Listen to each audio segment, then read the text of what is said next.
تو خوشی سے کرو ٹھیک کہ یہ جو قربانی ہے قیامت کے دن تمہارے لیے جہنم سے ایک آڑ اور ایک پردہ بن کے تو سامنے آئے گی. بے شک. تو اس خوشی اس مغفرت کو حاصل کرنے کے لیے بندہ ہر سال قربانی کرتا ہے. اس لیے جو ہے قربانی کی بڑی اہمیت اور فضیلت ہے. علامہ صاحب، دین اسلام میں قربانی کی کیا حیثیت ہے؟ عید الاضحیٰ کے موقع پر کی جانے والی قربانی آیا سنت ہے، فرض ہے یا واجب ہے؟ اور دوسرا یہ کہ کیا طریقہ کار ہونا چاہیے جانور کی خرید کا، اور ہمیں کن چیزوں کا خیال کرنا چاہیے جب جانور خرید رہے ہوں؟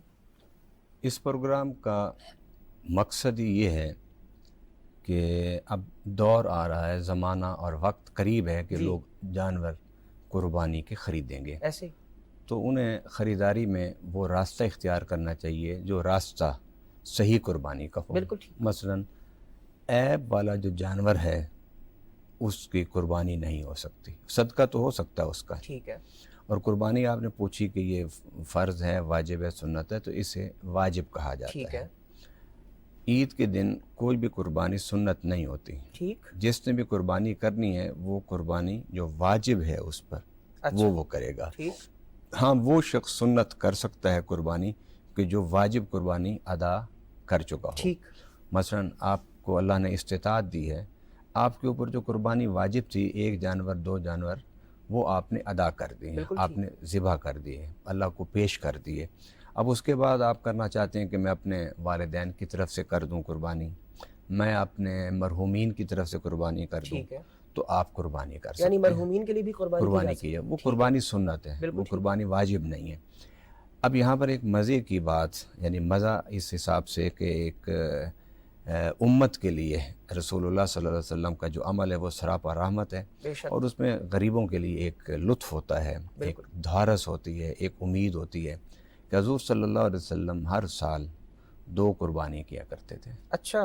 ایک قربانی اپنی طرف سے اور ایک قربانی رسول اللہ صلی اللہ علیہ وسلم جب ذبح فرماتے تو دعا کرتے اور کہتے اللہ یہ قربانی میں اپنے ان امتیوں کی طرف سے کر رہا ہوں جن کو قربانی کرنے کی استطاعت نہیں ہے. اللہ اکبر، کیا لطیف نقطہ ہے علامہ صاحب. ٹھیک. تو اس لیے میں سمجھتا ہوں کہ جو صاحب استطاعت لوگ ہیں، جب وہ اپنے واجب قربانی کے لیے جانور خرید لیں تو اس کے بعد نبی پاک صلی اللہ علیہ وسلم، آپ کے والدین کریمین، ان کی نیت سے بھی ایک جانور خریدیں اور ذبح کریں، اور ذبح کرتے وقت کہیں کہ یا رسول اللہ صلی اللہ علیہ وسلم آپ پوری امت کے لیے ہر سال ایک جانور ذبح کرتے رہے، میں آپ کی اس سنت کو زندہ رکھتے ہوئے کہ آپ کے احسانات ہمارے کندھوں پر ہیں، ہم ان احسانات کا بدلہ تو نہیں دے سکتے، لیکن یہ میرا ہدیہ آپ کے لیے اور آپ کے والدین کے لیے جو میں پیش کر رہا ہوں.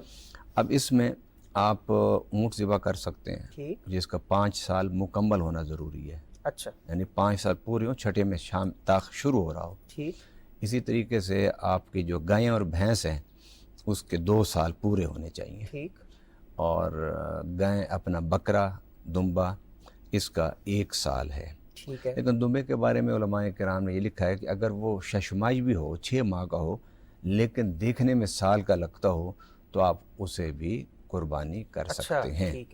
اب جو قربانی کے جانور خریدنے جا رہے ہیں، اور آج کل جس طرح آپ نے بتایا کہ منڈیاں لگ گئی ہیں اور لوگ دھڑا دھڑ عید کے لیے قربانی کے جانور خریدنے کے لیے جا رہے ہیں، تو ان کے لیے ایک روحانی ہدایت بھی ہے، کیونکہ وہ چیز جو میں اب بتا رہا ہوں وہ نہ آپ دیکھ سکتے ہیں نہ میں دیکھ سکتا ہوں، وہ صرف وہی اللہ دیکھتا ہے جس کے لیے قربانی کے جانور خریدنے کے لیے لوگ جا رہے ہیں. اور وہ یہ ہے کہ ریاکاری نہ ہو. بالکل ایسے کہ میں جاؤں بازار سے اور بڑا جانور خرید کے لاؤں، پھر اپنے محلے میں اپنے گھر کے سامنے اسے باندھوں، لوگوں کو بتاؤں کہ اس پورے محلے میں اتنا خوبصورت اتنا بڑا جانور کسی نے نہیں خریدا. یہ باتیں ریاکاری میں آتی ہیں. اگر آپ ریاکاری کے ساتھ یہ ایک جانور خریدیں گے تو آپ کی ساری جد و جہد جو ہے وہ آخرت کے حساب سے ضائع ہو جائے گی. دنیا میں تو لوگ آپ کو کہیں گے کہ ماشاءاللہ بہت بڑا جانور خریدا ہے آپ نے، بڑا خوبصورت جانور خریدا ہے، آپ کی شہرت بھی ہو جائے گی، نیک نامی بھی ہوگی، لوگوں کے زبان پر آپ کے لیے کلمات تحسین بھی آ جائیں گے. لیکن قربانی کرنے کا یہ مقصد نہیں ہوتا. قربانی کرنے کا مقصد اللہ کو راضی کرنا ہوتا ہے. جس طرح قرآن پاک میں لن ینال اللہ لحومها ولا دماؤها ولکن ینالہ التقوی منکم، تمہارے جانوروں کا خون اور گوشت اللہ کے پاس نہیں جاتا، اچھا تمہارا جو اللہ کے پاس جو چیز جاتی ہے وہ تقوی ہے. بے شک. اب آپ اس پر فوکس کریں کہ وہ جانور جسے ہم ذبح کر رہے ہیں وہ تو ایک علامتی قربانی ہے. جی بے شک. اصل قربانی آپ کے ارادوں کی ہے. ایسے ہی. اللہ نے واضح کہہ دیا کہ نہ اس کا گوشت میرے تک آنا ہے، نہ اس کا خون میرے تک آنا ہے، نہ اس کی کھال وغیرہ میرے تک آنی ہے.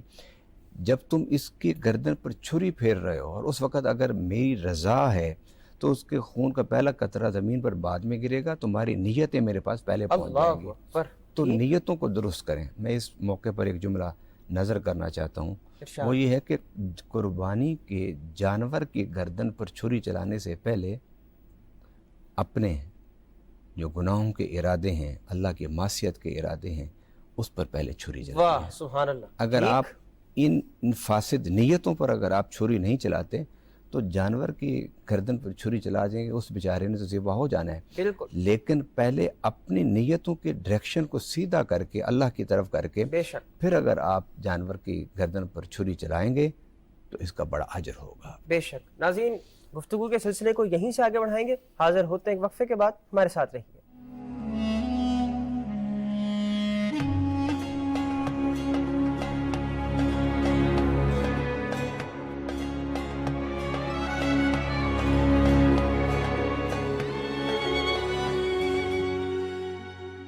ایک دفعہ پھر پروگرام میں خوش آمدید، اور آج ہم بات کر رہے ہیں قربانی کے مسائل اور فضائل کے حوالے سے. مفتی صاحب آپ کی جانب بڑھوں گا. کیا طریقہ کار ہونا چاہیے؟ ایک تو قربانی کا یہ اس پر تو بات ہو گئی، لیکن کچھ جانوروں کے حوالے سے کنفیوژن بھی ہے. کٹا یا بھینس اور دیگر کچھ ایسے جانور ہیں جن پر ایک کنفیوژن رہتی ہے کہ آیا ان کی قربانی کی جا سکتی ہے یا نہیں. اس حوالے سے کچھ ہماری رہنمائی فرمائیے. قرآن کریم میں بہیمۃ الانعام کا جب تذکرہ ہے تو اس میں پھر محدثین نے اس پر جرح و بحث کرتے ہوئے اس کو ہائی لائٹ کیا کہ جب بھینس جو ہے یہ حلال جانوروں میں سے ہے تو کٹا جو ہے وہ اسی کی جنس سے ہے. ٹھیک. تو یہ بالکل جائز ہے. علامہ صاحب ہمارے ہاں قربانی کا کوئی خاص پروسیجر ہے، اس کو بھی فالو کرنا چاہیے، کیا اس حوالے سے احکامات ہیں؟ دوسرا جو تقسیم ہے گوشت کی، اس کو کس طرح سے عمل میں لے کر آنا چاہیے؟ اس پروگرام کو ذی الحجہ کے آغاز میں ہی کرنے کا مقصد یہ تھا کہ جن لوگوں نے جانور خریدے ہیں وہ چاند دیکھنے کے بعد حجامت نہ کریں، بال نہ کٹائیں، ناخن نہ کاٹیں، پہلے کاٹ لیں. ٹھیک ہے. اور پھر اس کے بعد جانور کو ذبح کرنے کے بعد پھر وہ اس عمل کو کر سکتے ہیں. ٹھیک ہے. تو یہ ایک طریقہ مروجہ موجود ہے کتب سیر میں، احادیث میں. ایک تو یہ، اور دوسرا یہ کہ اس کو ذبح کرنے کے جو اوقات ہیں وہ آپ نماز عید پڑھنے کے بعد ذبح کریں گے. اچھا. پہلے نہیں کر سکتے ذبح. آپ نماز عید پڑھیے، نماز عید پڑھنے کے بعد آپ ذبح کریں. اگر آپ نے نہیں پڑھی، آپ کا کوئی باپ یا بیٹا کسی ایسی جگہ اول وقت میں نماز عید پڑھ کے واپس آ گیا ہے تو اس علاقے میں نماز عید، جس طرح آج کل ایک علاقے میں 2 4 مقامات پر عید ہوتی ہے، تو اگر ایک عید بھی ہو جائے تو اس کے بعد آپ جانور ذبح کر سکتے ہیں. ٹھیک. اس زمانے میں کیونکہ یہ سہولتیں نہیں تھیں، اس لیے کہتے تھے کہ طلوع شمس سے غروب تک آپ ذبح کر لیں. اس کے لیے 3 دن ہیں قربانی کے. لیکن آج فقہاء کرام نے یہ اجازت دی ہے کہ آپ رات کو بھی جانور ذبح کر سکتے ہیں بامر مجبوری، کیونکہ بعض دفعہ گوشت کاٹنے والے اویلیبل نہیں ہوتے. بالکل ٹھیک. اور آپ لیٹ ہو رہے ہیں، آپ کو خطرہ ہے کہ میں قربانی نہیں کر پاؤں گا، وقت ہی ایسا کوئی آپ کو دیا گیا کہ وہ وقت غروب شمس کے بعد کا ہے، تو اس میں آپ اس کو ذبح کر سکتے ہیں. اس کے ساتھ یہ صدقات واجبہ میں ہے، لیکن یہ ان صدقات میں نہیں کہ جس کو بندہ خود نہ کھا سکے. اچھا. مثلا زکوٰۃ ہے، صدقات واجبہ میں آپ خود نہیں کھا سکتے. آپ نے فطرانہ ہے وہ خود نہیں کھا سکتے. آپ عشر ہے اس میں سے آپ نہیں کھا سکتے. لیکن یہ ایک ایسا قربانی جو ہے، یہ ایسی اللہ تعالیٰ کی طرف سے ہمارے اوپر فضل اور کرم ہے کہ اس کو خود کھانا بھی ثواب ہے. واہ سبحان اللہ. حدیث میں آدھے پاک صلی اللہ علیہ وسلم نے 1 سال کو 90 اونٹ ذبح کیا. اچھا. یہ بھی روایات میں. تو میرے آقا صلی اللہ علیہ وسلم نے فرمایا کہ ہر اونٹ میں سے 1 2 2 بوٹیاں اکٹھی کر کے لاؤ، میں اسے مکس کر کے بنا کے اسے کھاؤں گا. اچھا. جانور خود کھانا قربانی کا گوشت یہ سنت ہے، یہ صرف ایک صدقہ ہے اللہ کے راستے میں، ٹھیک جسے آپ خود کھانے کی صرف اجازت نہیں بلکہ رسول اللہ صلی اللہ علیہ وسلم نے ترغیب دی۔ ٹھیک اب یہ ہے کہ آپ دوسروں کو کیسے دیں، تو قرآن پاک نے کہا فَكُلُوا مِنْهَا وَأَطْعِمُوا الْقَانِعَ وَالْمُعْتَرَ، کہ خود کھاؤ اور ان کو دو کہ جو مانگتے پھرتے ہیں، اچھا جو دروازے کھٹکھٹاتے ہیں قربانی کا جانور مانگتے ان کو دو قربانی ٹھیک گوشت۔ اور دوسرا پھر قرآن پاک میں ایک لفظ اور بھی ہے معتر، قانے اور معتر دو لفظ ہیں کہ جو لوگ ضرورت مند تو ہیں لیکن دروازے کھٹکھٹا کے اپنی ضرورت کا اظہار نہیں کرتے، اچھا مانگتے نہیں ہیں، فرمایا ان کو تلاش کر کے ان کے گھر تک پہنچاؤ۔ ٹھیک تو یہ تین ہیں کہ آپ خود کھائیں، اپنے رشتہ داروں کو دیں اور فقراء کو دیں۔ ٹھیک ہے اور پھر فقراء کے دو درجے اللہ نے بیان فرمائے، یعنی فقراء کا مطلب ضرورت مند آپ کہہ لیں، بالکل ٹھیک ضرورت مندوں کے دو درجے ہیں۔ پہلا درجہ وہ کہ جو آپ کے دروازے پر خود آ جاتے ہیں، اچھا اور کچھ ضرورت مند وہ ہیں کہ وہ اپنی انا کی خاطر نہیں سوال دراز کرنا چاہتے، ہاتھ نہیں دراز کرنا چاہتے، تو پھر ان کو خود پہنچانا یہ ضروری ہے۔ اسی لیے نبی پاک صلی اللہ علیہ وسلم نے فرمایا کہ جب تم صدقے کا آغاز کرو تو اپنے قریب سے کرو، کیونکہ قریب میں تمہیں پتہ ہوگا کہ کون ضرورت مند ہے کون ضرورت مند نہیں۔ آپ اپنے ملازمین کو دے سکتے ہیں۔ اب یہاں پر ایک بڑا سوال ہوتا ہے، جس طرح وہ پہلا سوال تھا کہ کٹے اور بھینس کے بارے میں، یہ بھی بڑا سوال ہوتا ہے، وہ یہ سوال کہ آیا یہ غیر مسلموں کو دے سکتے ہیں گوشت؟ ٹھیک تو غیر مسلموں کو دینے میں کوئی حرج نہیں ہے، آپ اچھا دے سکتے ہیں غیر مسلموں کو، کیونکہ قرآن پاک میں جب رب العالمین نے فرمایا فَكُلُوا مِنْهَا وَأَطْعِمُوا الْقَانِعَ وَالْمُعْتَرَ، اب قانے اور معتر کے لفظ جو ہے اس میں کہیں اللہ نے شرط نہیں لگائی کہ وہ فقیر اور ضرورت مند اور حاجت مند مسلمان ہو۔ اچھا اگر رب کی طرف سے کوئی پابندی نہیں ہے تو ہمیں نہیں لگانی چاہیے۔ ہاں یہ ہے کہ واجب کس پر ہے قربانی، وہ مسلمان پر واجب ہے، بالکل ٹھیک بالغ ہو، صاحب نصاب ہو، عقل والا ہو، یہ اس کی طرف سے قربانی واجب ہے، اور زندہ ہو۔ علامہ صاحب اسی کے ساتھ یہ بھی بتا دیں، کچھ حصے ایسے ہوتے ہیں جو ہم اپنے پاس رکھ لیتے ہیں جو ذرا زیادہ ہمیں پسند ہوتے ہیں اور باقی بانٹ دیتے ہیں، کوئی اس حوالے سے بھی کوئی ڈسٹریبیوشن کا کوئی طریقہ کار؟ شریعت نے تو کوئی ایسی پابندی نہیں لگائی۔ فرض کریں گوشت ہے ایک جانور کا، اس کے پورا جسم ہے، جی کچھ لوگوں کو جسم کا ایک حصہ گوشت کا پسند ہوتا ہے، جس طرح ٹانگ کا گوشت ہے، کسی کو پائے پسند ہوتے ہیں، کسی کو مطلب کلیجی پسند ہوتی ہے، کسی کو مغز پسند ہوتا ہے۔ اگر آپ اس میں سے کسی چیز کا انتخاب اپنی پسند کے مطابق کر کے رکھ لیتے ہیں تو اس میں کوئی حرج نہیں ہے۔ ٹھیک ہے اچھا، اب یہاں پر لوگ یہ کہتے ہیں کہ جی آپ جمع کر کے فریج میں نہ رکھو۔ بھئی دیکھیے، جمع جب کرنے کی اجازت شریعت نے دی ہے تو پھر اس کو فریج میں رکھیں یا ڈی فریزر میں رکھیں، اس کا تو کوئی سوال نہیں بنتا نا۔ ٹھیک ہے سوال یہ ہے کہ آپ تقسیم کر لیں، ایک اپنے لیے، ایک اپنے رشتہ داروں کے لیے، اور ایک آپ حاجت مندوں کے لیے۔ ٹھیک آپ اپنے حصے کا گوشت سنبھال کے رکھ لیں، یا آپ اپنے حصے کا گوشت ایک دن میں کھا لیں، یا ایک ہفتے میں کھا لیں، یا 6 مہینے میں کھائیں، اس کی کوئی پابندی شریعت میں نہیں ہے کہ یہ حکم ہو کہ قربانی کا جو گوشت ہے جب تیار ہو جائے تو اسے ہفتے کے اندر اندر ختم کرنا ہے۔ اس کی یا تو کچھ وقت لیمٹ کہہ دیا جاتا نا، پھر ہم بات کر سکتے تھے، اس میں کوئی حرج نہیں۔ لیکن یہ پسند نہیں اللہ کو، میں یہ واضح لفظ میں قرآن کی اس آیت کے مقابل سامنے رکھ کے کہہ رہا ہوں، قرآن ہے کہ فَكُلُوا مِنْهَا، کھاؤ، وَأَطْعِمُوا، اور کھلاؤ۔ اچھا ٹھیک آپ سارا گوشت اپنے لیے رکھ لیں تو یہ غلط ہے، ٹھیک آپ کو دوسروں کو دینا ہوگا، کیونکہ یہ اس میں حکم ہے۔ اور نبی پاک صلی اللہ علیہ وسلم جب آخری آپ کا سال تھا تو مولا علی کرم اللہ تعالیٰ وجہ الکریم کو آپ نے وصیت فرمائی کہ دنیا سے میرے جانے کے بعد جس طرح میں اپنی امت کی طرف سے جو نہیں کر سکتے تھے، استطاعت نہیں رکھتے، میں ان کے لیے قربانی کا جانور ذبح کرتا رہا ہوں۔ اے علی، جب تک تم زندہ رہو میرے غریب امتیوں کی طرف سے قربانی کرتے رہنا۔ اللہ اکبر، سبحان اللہ۔ ٹھیک مفتی صاحب، جو صاحب استطاعت نہیں ہے ان کے لیے کیا احکامات ہے، وہ ان عید کے ایام میں کیا کریں؟ ذی الحجہ سے پہلے سے لے کے عید کی نماز پڑھنے تک وہ اپنے یہ ناخن اور بال اس کی صفائی نہ کروائیں، ٹھیک ہے تو عید کی نماز پڑھ کے کروائیں۔ تو مفتی احمد یارحان صاحب نعیمی علیہ رحمہ نے اس حدیث مبارکہ کی شرح میں لکھا کہ ان کو اللہ تعالیٰ کی بارگاہ میں امید رکھی جا سکتی ہے کہ اللہ تعالیٰ ان کو قربانی کا ثواب عطا فرمائے گا، وہ یہ عمل کریں ہیں تو یہ مستحب، ٹھیک ہے فرض واجب نہیں ہے۔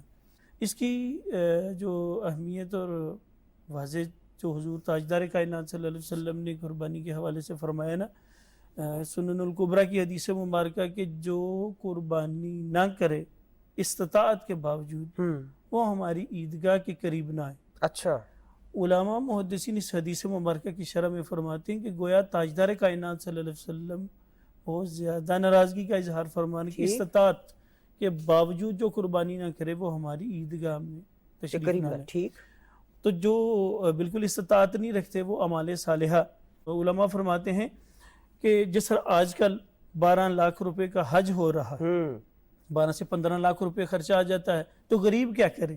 جی، تو تاجدار کائنات صلی اللہ علیہ وسلم نے اس امت پہ رحم فرماتے ہوئے کچھ اعمال صالحہ ایسے بتا دیے کہ جو قربانی حج یا عمرے کا ثواب کے برابر ہو سکتا ہے۔ جیسے کہ حضور سید دو عالم صلی اللہ علیہ وسلم نے ارشاد فرمایا کہ جو فجر کی نماز پڑھ کے تو اسی جگہ بیٹھا رہے اور سورج بلند ہونے تک ذکر اذکار کرتا رہے تو اللہ تعالیٰ اس کو حج اور عمرے کا ثواب عطا فرمائے گا۔ اور پھر مزید ایک حدیث مبارکہ کہ حضور سید دو عالم صلی اللہ علیہ وسلم نے ارشاد فرمایا جو گھر سے وضو کر کے نماز پڑھنے کے لیے مسجد میں جائے تو اللہ تعالیٰ اس کو بھی حج کا ثواب عطا فرمائے۔ سبحان اللہ۔ ناظرین، یہیں سے پروگرام کے سلسلے کو آگے بڑھائیں گے اور اب بات کریں گے ہمارے اگلے سیگمنٹ پر، علم اور کتاب پر، لیکن حاضر ہوتے ہیں ایک وقفے کے بعد، ہمارے ساتھ رہیے۔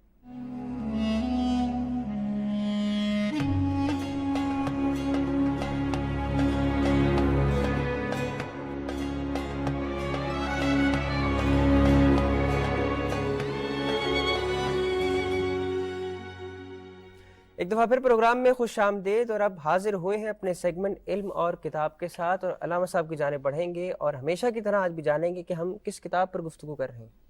آج جو کتاب ہے وہ تفسیرات احمدیہ، ٹھیک، احمد ان کا نام تھا، شیخ احمد، اور ملا جیون کے نام سے وہ مشہور تھے۔ اچھا، ہماری کوشش یہ ہوتی ہے کہ ہم قرآن فہمی کے سفر کو آسان بنائیں بے شک، تاکہ لوگ خود قرآن سے استفادہ کرنے کے لیے اپنے آپ کو تیار کر پائیں۔ اب قرآن پاک میں جو آیات ہیں وہ عقائد کی بھی ہیں، ٹھیک، قرآن پاک میں آیات احکام کی بھی ہیں، قرآن پاک میں آیات انبیاء کرام کے قصص کی بھی ہیں، ٹھیک، قرآن پاک میں آیات فرعون، نمرود، حامان، شداد جو نیگیٹو کریکٹرز ہیں شیطان کے، ان کی بھی ہیں۔ قرآن پاک میں آیات تخلیق کائنات کے بارے میں بھی ہیں۔ قرآن پاک میں آیات جو ہیں وہ جنت اور دوزخ کے بارے میں بھی ہیں۔ قرآن پاک میں اللہ تعالیٰ نے موت کے بارے میں بڑی تفصیل سے گفتگو فرمائی۔ بالکل ٹھیک، قرآن پاک میں رب العالمین نے تسخیر کائنات پر بھی بڑی گفتگو فرمائی۔ الغرض قرآن پاک کی آیات کو آپ تنوع کے اعتبار سے اگر تقسیم کریں تو بے شمار انواع بنتے ہیں۔ ٹھیک ہے، ملا جیون شیخ احمد، انہوں نے ایک بڑی اہم کوشش کی۔ ٹھیک، انہوں نے یہ کوشش کی کہ وہ آیات جو احکام شرعیہ کے بارے میں ہیں ان کو اکٹھا کر دیا۔ اچھا، ٹھیک، احکام شرعیہ میں نماز، روزہ، حج، زکوٰۃ، عشر، قربانی، یہ سارے جو معاملات یعنی احکام شرعیہ کے بارے میں، جس میں یہ بھی طلاق، جی، عدت، نکاح، دودھ پلانے کے مسائل، ان سب کو انہوں نے سہولت کی خاطر کہ جو یہ جاننا چاہے کہ میرا رب مجھے کن احکامات شرعیہ کا مکلف کرتا ہے میں ان کو دیکھوں، تو انہوں نے ان آیات کو اکٹھا کیا ہے۔ ٹھیک، اب احکام شرعیہ اس کو جاننے کے لیے ناسخ منسوخ کا جاننا بڑا ضروری تھا، تو انہوں نے پھر ناسخ منسوخ پر بھی بڑی تفصیل سے بحث کی ہے۔ مثلا آپ یہ دیکھیے کہ قرآن پاک میں رب العالمین نے فرمایا کہ جب تم میں سے کسی کو موت آئے، یہ ملا جیون لکھتے ہیں ناسخ منسوخ کی وضاحت کرتے ہوئے، جب تم میں سے کسی کو موت ہے تو اس سے پہلے ضروری ہے کہ وہ وصیت کرے۔ اچھا، تو اس کا مطلب یہ تھا کہ وصیت کرنا ہر شخص پر فرض تھا، لیکن جب اللہ تعالیٰ نے سورۃ النساء میں وراثت کے تقسیم کے سارے احکامات بالتفصیل بیان فرما دیے، تو اب علماء کرام فرماتے ہیں کہ اب وصیت کی جو فرضیت ہے وہ منسوخ ہو گئی۔ اچھا، کیونکہ تقسیم وراثت کے احکامات بڑی تفصیل سے آ گئے ہیں۔ بالکل ٹھیک، اب یہ ناسخ منسوخ کا اگر آپ کے پاس علم نہیں ہوگا تو آپ قرآن کی احکامات کی جو آیات ہیں ان پر عمل کرنے میں بھی آپ کو دشواری ہوگی. ٹھیک ہے. اس لیے علماء کرام فرماتے ہیں کہ وصیت کا حکم درجہ فرضیت میں تو منسوخ ہے لیکن درجہ استحباب میں اب بھی رائج ہے. اچھا. اگر کوئی شخص اپنے مال میں سے وصیت کر جاتا ہے کہ میرا اتنا مال کسی کار خیر میں لگا دینا، کسی ہسپتال میں، کسی سکول میں، کسی مدرسہ میں، کسی مسجد کو بنانے کے لیے، یا کسی بچی کی شادی کی بیاہ کے لیے، یا کسی ہاسپٹل کے لیے، الغرض جیسا اس کا ذہن ہو، وہ اگر کوئی وصیت کرتا ہے تو وہ وصیت کرنا ناجائز نہیں ہوگا. اچھا. وصیت کرنا اس کو جائز ہوگا. ٹھیک. وہ فرماتے ہیں کہ اگر آپ احکامات میں ناسخ منسوخ کا علم حاصل نہیں کریں گے تو آپ کو احکامات کی آیات میں کنٹرڈکشن، تضاد نظر آئے گا، ٹھیک ہے. جس سے آپ کا ذہن پراگندہ ہو سکتا ہے. مثلا قرآن پاک میں نا وَالَّذِينَ يُطِيقُونَهُ فِدْيَةٌ طَعَامُ مِسْكِينٍ، جب روزہ فرض ہوا تو اس میں یہ فرمایا کہ مسافر کو رخصت ہے، بیمار کو رخصت ہے. یہ بھی فرما دیا کہ طاقت رکھتا ہو وہ بھی نہ رکھنا چاہے تو وہ بھی فدیہ دے دے. اچھا. ٹھیک ہے. اچھا، پھر اس کے بعد کچھ عرصے کے بعد جب مسلمانوں کو عادت پڑ گئی روزہ رکھنے کی، کیونکہ اسلام میں ایک تدریج ہے، جی. اور اسلام میں تدریج ہے، اور بڑی عجیب سی بات ہے ہماری تبلیغ میں کوئی تدریجی تربیت نہیں ہے. بہت اہم نقطہ. ہمارے یہاں نہیں ہے. ہم کہتے ہیں جو آتا ہے نا اس کو آیت پڑھ کے سنا دیتے ہیں ادخلوا فی السلم کافہ، اسلام میں پورے کے پورے داخل ہو جائے. بالکل ٹھیک ہے یہ آیت، لیکن ایک انسان کی طاقت بشریہ کو سامنے رکھتے ہوئے اور اس کا ایک مختلف ماحول میں ساری زندگی گزارنے والے کی اس نفسیات کو دیکھتے ہوئے جب تک آپ تدریج کے ساتھ اس کو مائل نہیں کریں گے اور یکدم آتے ہی اس کے سر پر 100 احکامات شریعت کے رکھ دیں گے، وہ تو کچھ بھی نہیں کر پائے گا. اچھا، اب اس میں اسلام میں یہ تھا کہ آہستہ آہستہ جب 1-2 سال گزر گئے اس کے بعد اللہ تعالیٰ نے فرما دیا کہ شہر رمضان الذی انزل فیہ القرآن ھدی للناس بینات من الھدی والفرقان فمن شہد منکم الشہر فلیصم ومن کان منکم مریضا علی سفر فدیۃ من ایام اخر. فرمایا کہ پہلے 3 کو رخصت تھی کہ وہ فدیہ دے دے، مطلب ہے کہ روزہ چھوڑ سکتے ہیں، اور جو طاقت رکھتا ہے وہ فدیہ دے دے اگر نہیں روزہ رکھتا. لیکن پھر فرمایا فمن شاہد منکم الشہر فلیصم، اب وہ شخص جو رمضان کا روزہ، رمضان کا مہینہ پائے گا اس پر فرض ہے کہ وہ روزہ رکھے، سوائے اس مریض کے کہ جو ڈاکٹر ڈکلیئر کر دے کہ یہ تا حیات روزہ رکھنے سے اب معذور ہے تو وہ فدیہ دے سکتا ہے. تو مولانا جیون علیہ الرحمہ نے ایک بہت بڑا راستہ کھولا ہے قرآن فہمی کے لیے، اور بالخصوص احکامات کی جو آیات ہیں مثلا نماز کے بارے میں، روزے کے بارے میں، کیونکہ وہ ذرا حنفی تھے، یعنی وہ حنفی المسلک تھے، حنفی المذہب تھے، تو انہوں نے قرآن پاک کی ان آیات کو جس جگہ ضرورت محسوس کی تو انہوں نے فقہ حنفی کی تعبیرات کو بھی ساتھ بیان کر دیا. باقی بھی بیان کی لیکن فقہ حنفی کی تعبیرات کو بھی بیان کر دیا. مثلا اب اسی کے معاملے میں کہ قربانی کے معاملے میں ایک میں مسئلہ بتاتا جاؤں. قربانی کے معاملے میں یہ کہ امام ابو حنیفہ کے نزدیک رحمہ اللہ کے نزدیک واجب ہے، لیکن باقی ائمہ اس کو سنت کہتے ہیں. اس پر بھی انہوں نے بڑی بہترین تطبیق کی ہے. ان کا کہ سنت کا مطلب یہ نہیں کہ آپ اس کو کریں یا نہ کریں. اچھا، جس طرح ہم عصر کی سنتیں پڑھ لیں تو ٹھیک ہے، نہ پڑھیں تو کوئی گناہ نہیں. وہ کہتے ہیں یہ نہیں ان کا مقصد.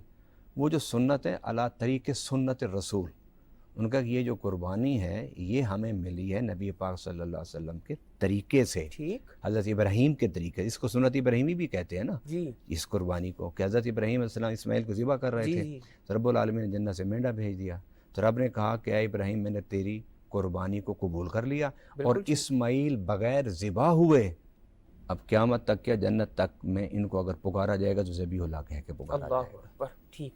مفتی صاحب، تاریخ اسلام میں مختلف تفاسیر ہمیں نظر آتی ہیں، قرآن فہمی کے حوالے سے ان تفاسیر کی کیا اہمیت ہے؟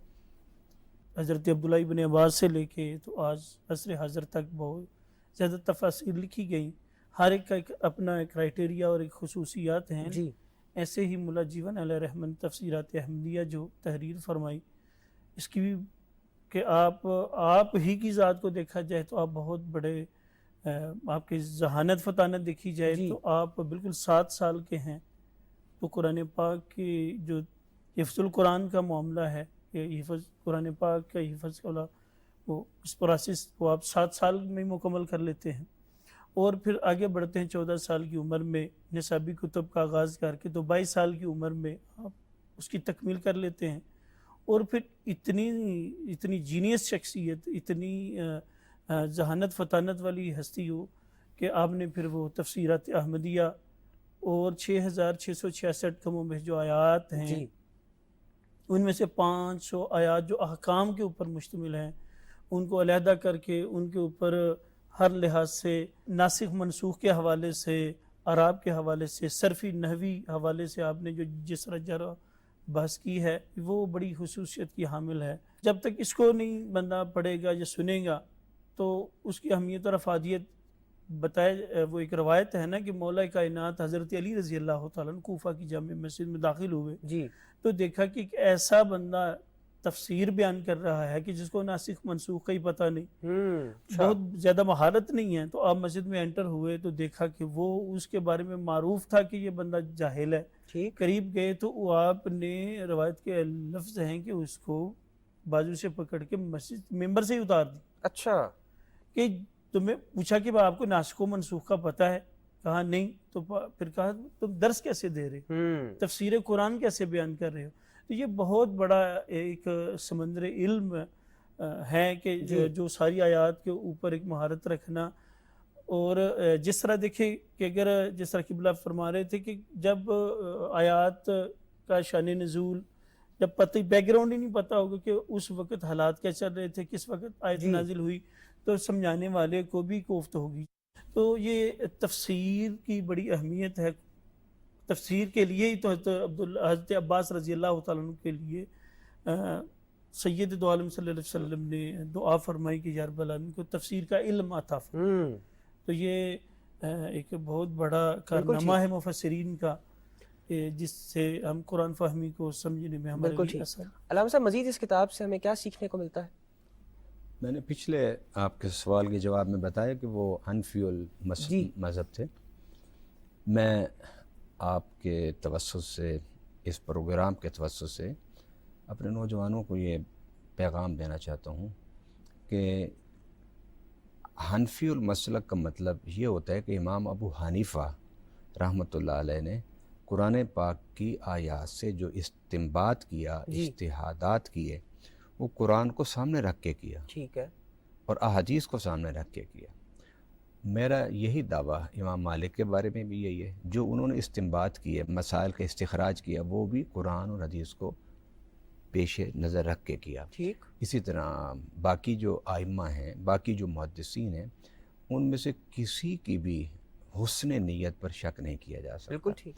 باقی انسانی ذہن ہے، وہ تحقیق کرتا ہے، وہ جستجو کرتا ہے، اور ہر جستجو اور تحقیق کرنے والے کا جو نتیجہ ہوتا ہے بعد دفعہ ایک جیسا ہوتا ہے مختلف ہو سکتی ہے اور بعد دفعہ مختلف بھی ہوتا ہے۔ مثلا میں آپ کو ایک چھوٹی سی مثال دوں کہ